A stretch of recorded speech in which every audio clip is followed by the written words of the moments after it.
जय श्री कृष्णा। राधे राधे। श्री हरिदास। स्वागत है आप सभी का।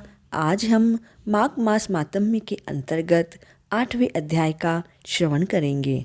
पिछले अध्याय में हमने कुंडल और विकुंडल की कथा का श्रवण किया था कि किस तरह पाप कर्म करने के कारण कुंडल को नरक प्राप्त हुआ और विकुंडल माघ मास के स्नान के कारण स्वर्ग को प्राप्त हुआ। यमदूत कहने लगा कि तुमने बड़ी सुंदर बात पूछी है, यद्यपि मैं पराधीन हूँ, फिर भी तुम्हारे स्नेहवश अपनी बुद्धि के अनुसार तुम्हें बताता हूँ। जो प्राणी काया वाचा और मनसा से कभी दूसरों को दुख नहीं देते, वे कभी यमलोक नहीं जाते।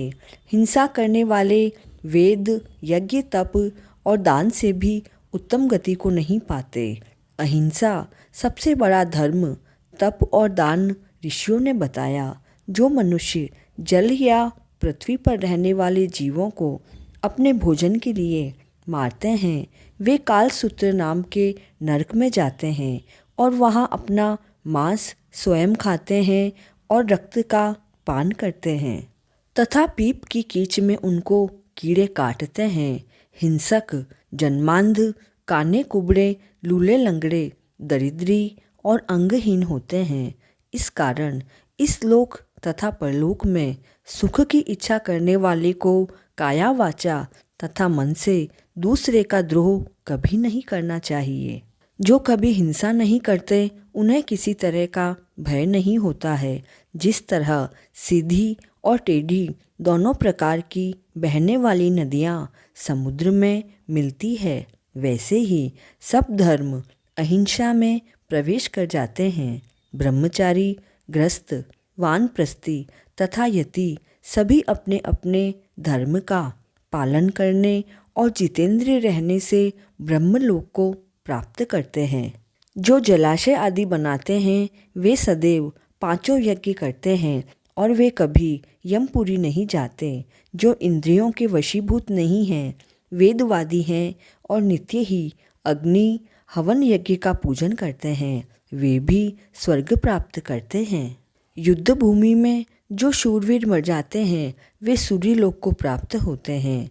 जो स्त्री शरण में आए हुए तथा ब्राह्मण की रक्षा के लिए अपने प्राण देती है, वे कभी स्वर्ग से नहीं लौटते। जो मनुष्य लूले लंगड़े, बाल, वृद्ध, अनाथ तथा गरीबों का पालन करते हैं, वे भी स्वर्ग जाते हैं। जो मनुष्य गायों के लिए पानी का आश्रय करते हैं तथा कुआं, तालाब और बावड़ी बनवाते हैं, वे हमेशा स्वर्ग में वास करते हैं। जैसे जैसे जीव इनमें पानी पीते हैं, वैसे ही उनका धर्म बढ़ता है। जल से ही मनुष्य के प्राण हैं, इसलिए जो प्याऊ आदि लगाते हैं, वे अक्षय स्वर्ग को प्राप्त होते हैं। बड़े बड़े यज्ञ भी वह फल नहीं देते जो अधिक छाया वाले वृक्ष मार्ग में लगाने से देते हैं। जो अच्छे फल और अच्छी छाया वाले मार्ग के वृक्षों को काटता है, वह नर्कगामी होता है। तुलसी का वृक्ष लगाने वाला सभी पापों से छूट जाता है। जिस घर में तुलसी वन है, वह घर तो तीर्थ के समान है और उस घर में कभी यमदूत नहीं जाते।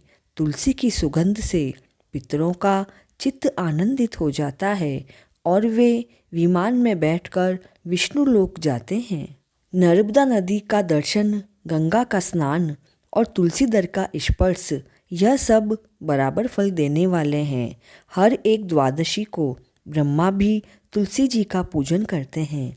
रत्न, सोना, फूल तथा मोती की माला के दान का इतना पुण्य नहीं है जितना कि तुलसी की माला के दान का है। जो फल आम के 1000 और पीपल के 100 वृक्षों को लगाने से होता है, वह तुलसी के एक वृक्ष के लगाने से मिलता है। पुष्कर आदि तीर्थ, गंगा आदि नदी, वासुदेव आदि देवता सभी तुलसी में निवास करते हैं। जो मनुष्य 1 बार, 2 या 3 बार रेवा नदी से उत्पन्न शिव मूर्ति की पूजा करता है अथवा स्फटिक रत्न के पत्थर में आप से आप निकले हुए तीर्थ में पर्वत या वन में रखी हुई शिव की मूर्ति की पूजा करता है और सदैव ओम नमः शिवाय मंत्र का जाप करता है, वह यमलोक की कथा कभी नहीं सुनते। प्रसंग छठा, अभिमान या लोभ से शिव पूजा करने वाले भी यम का द्वार नहीं देखते। शिव पूजा के समान पापों के नष्ट करने वाला तथा कीर्ति देने वाला तीन लोकों में और कोई काम नहीं है। जो शिवालय स्थापित करते हैं वह शिवलोक में जाते हैं। ब्रह्मा विष्णु तथा शिव का मंदिर बनाकर मनुष्य वैकुंठवासी होता है। जो भगवान की पूजा के लिए फूलों का बाग लगाते हैं वे तो धन्य हैं। जो माता पिता देवता और अतिथियों का सदैव पूजन करते हैं वे ब्रह्मलोक को प्राप्त होते हैं। इति श्री पद्म पुराण अंतर्गत अष्टम अध्याय संपूर्ण। ठाकुर जी आप सभी की मनोकामना पूर्ण करें। इसी मंगल कामना के साथ जय श्री कृष्णा।